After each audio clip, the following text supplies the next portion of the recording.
Cette semaine à l'émission, France Caillouette, auteur de Carleton-sur-Mer, nous présente son 8e recueil de poésie, Arbre debout sur nos paupières.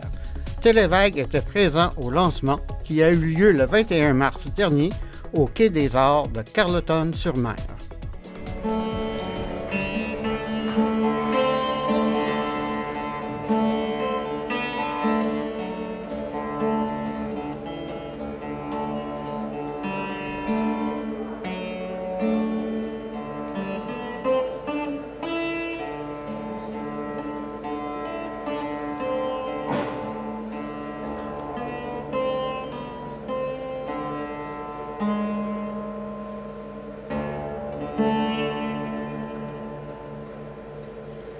De la chaise Adirondack au pied des peupliers, mes paumes s'évasent entre chaque battement de cils.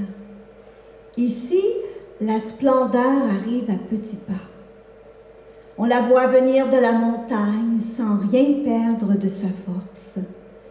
L'ombre d'un nuage se retire, déroule une ample vague de lumière. De sourdes pulsations ensauvagent le temps, me traversent telles les hautes herbes. Ici, le champ, c'est aussi la mer. Hier, c'est aussi demain. Bonjour, Madame Caillouette. Pouvez-vous me parler de votre dernière parution? C'est un recueil de poésie qui s'appelle « Arbre debout sur nos paupières », qui est le résultat là, de mon rapport avec mon environnement, en particulier avec les arbres de mon environnement, mais aussi à partir d'une collecte de témoignages que j'ai faite dans ma communauté. J'ai rencontré environ 350 personnes, si je compte les groupes et les témoignages personnels. Et j'ai demandé aux gens de me raconter simplement un moment qu'ils avaient vécu avec un arbre ou une forêt. Et à partir de ça, je me suis librement inspirée pour produire des petits récits poétiques, fictifs. En fait, je n'ai pas transposé directement les témoignages que j'ai reçus, mais je me suis inspirée de petits éclats, de petits déclencheurs pour créer. Donc ça m'a amenée en dehors de ma zone de confort. Ça m'a fait explorer des thématiques où je ne serais peut-être pas allée naturellement, qui m'ont beaucoup apporté aussi. Le matin, c'est l'accoudoir de bois qui prend mon pouls. La sève aussi va par les chemins. Je m'en remets à l'ambre du thé, à la courbe tiède de la tasse. J'observe mon mystère en les traces d'un chevreuil tout juste disparu avec le sien. Ici, penser, c'est respirer.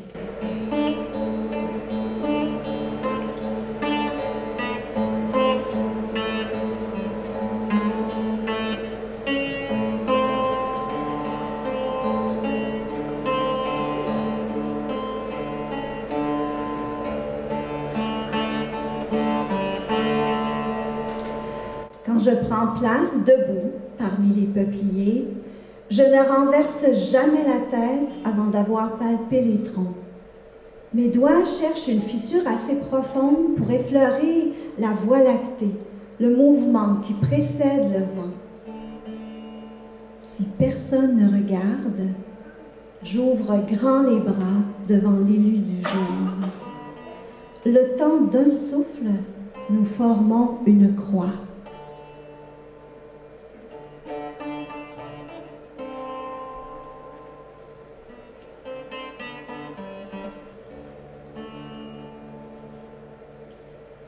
Je remonte les bras dans l'axe du corps.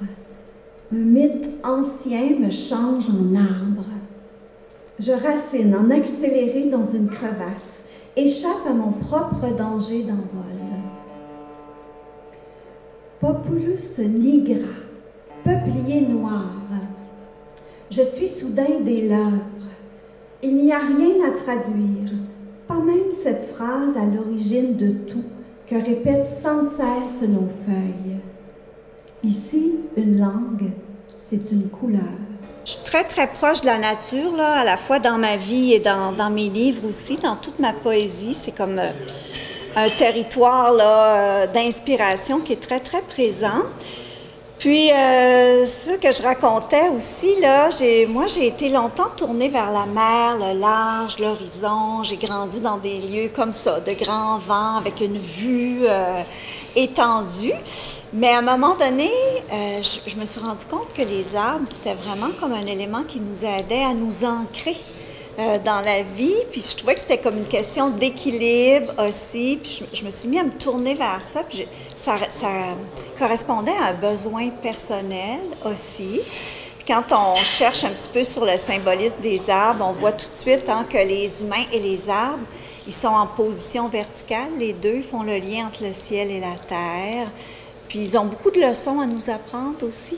Les arbres, système de communication qui les unit, leur capacité d'adaptation, tout ce qu'ils nous offrent aussi, filtration de l'air, nos meubles, nos maisons, ainsi de suite.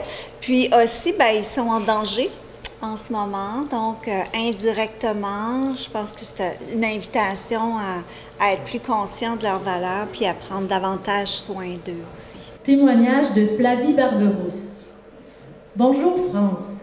Je pensais à ton projet, magnifique, et je me disais que je devais bien avoir une anecdote, une histoire.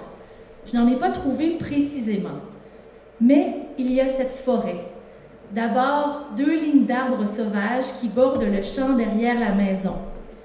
La douzaine d'arbres que j'en ai extraits, anonymes parmi le nombre, étouffés par les ombres, s'épanouit désormais au soleil de l'allée de 100 pieds qui indique la maison. Des aiguilles dans un pot maçon pour les tisanes parfumées à l'année, 1000 chemins bleutés dans la neige légère. Pour Flavie, quand elle soulève le couvercle du pot maçon rempli d'aiguilles de sapin, c'est toute la forêt qui se dresse d'un coup dans la cuisine. L'immobilité surréelle d'un orignal aux aguets dans la tourbe, l'or des chanterelles, les banderoles de lichen. Il finit toujours par nager. Tout ce qu'elle est se dépose sans crainte dans l'ombre mauve de ses pas. Elle rentre. Ses mains se réchauffent autour du reflet de son visage dans l'infusion dorée. Et comment se sont passées les rencontres avec les personnes que vous avez rencontrées? En fait, ça a été une expérience, le livre, ça a été une expérience littéraire, mais tous ces témoignages-là, ça a été une grande aventure humaine aussi. J'ai rencontré les gens de différentes façons. J'avais déjà des groupes que j'avais ciblés dans mon projet, des groupes communautaires. Puis à chaque fois, je leur parlais un peu des arbres. J'avais un petit diaporama pour les sensibiliser. Mais j'avais prévu des ateliers de création aussi, donc ça leur a permis de créer. Mais je les ai beaucoup écoutés. Ils m'ont raconté avec beaucoup de générosité, puis vraiment une ambiance de confidence, parce que les gens, ils ont des liens très émotifs avec les arbres aussi. Donc, des groupes communautaires, mais j'avais aussi créé un site Internet. Les gens pouvaient m'écrire. Il y a plusieurs personnes qui m'ont écrit. Ça me touchait, parce que ça prend du temps, écrire. J'ai fait des rencontres Zoom. Je suis allée dans des épiceries où je me postais, puis à l'improviste, je demandais aux gens, bon, je suis en train d'écrire un livre, auriez-vous une petite histoire à me raconter? Puis, j'ai été vraiment touchée de la réponse des gens. Oui. D'Émilie Deveau. Bonjour France. Je te vois cueillir des histoires d'arbres, je trouve ça si beau. J'avais envie de te parler des arbres fruitiers de Forillon. Je travaille en conservation du patrimoine et lors de mes visites dans le parc, particulièrement dans le secteur de Grande-Grave, je fais souvent un détour pour saluer les pommiers. Je trouve ces arbres tellement émouvants, plantés pour nourrir les familles pionnières du territoire. Ils continuent à fleurir au printemps et à ployer généreusement sous les fruits l'automne venu, même si ces familles n'habitent plus les lieux depuis plus de 50 ans. J'aime les repérer sur des photos d'archives, imaginer des enfants y grimper, y cueillir. Ce sont mes vieux sages. Pour Émilie. Les habitants sont partis depuis longtemps. Tous, jusqu'au dernier, jusqu'à la dernière. Expropriés, expulsés de cette pointe majestueuse aux confins du monde.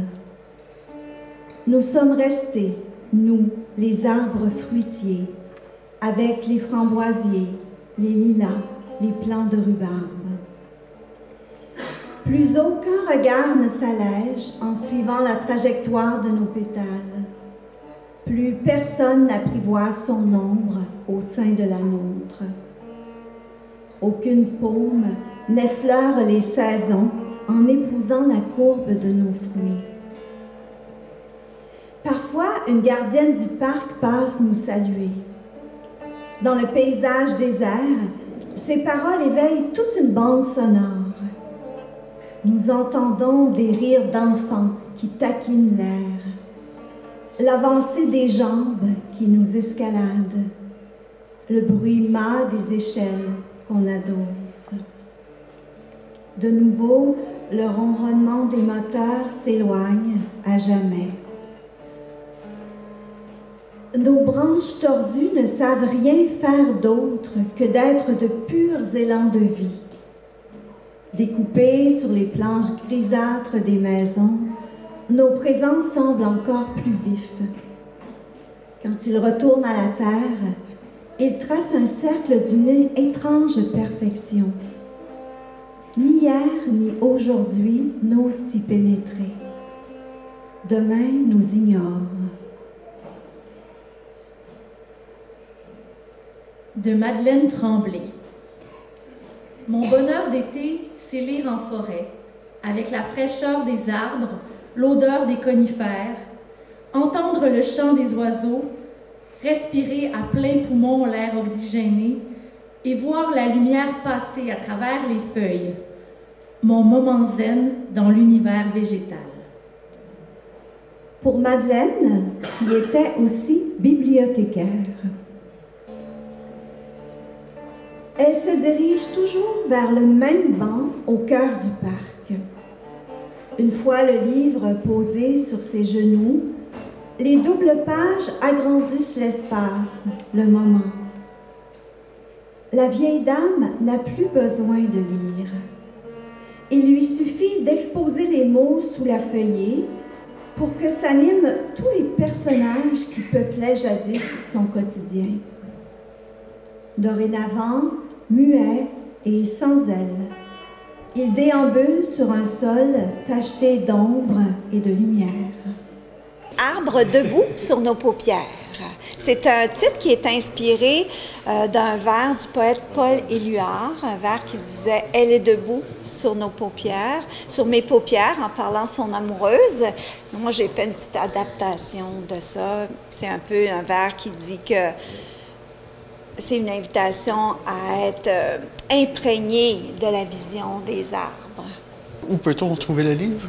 Dans toutes les bonnes librairies indépendantes dans notre région, à la librairie Libère de New Richmond.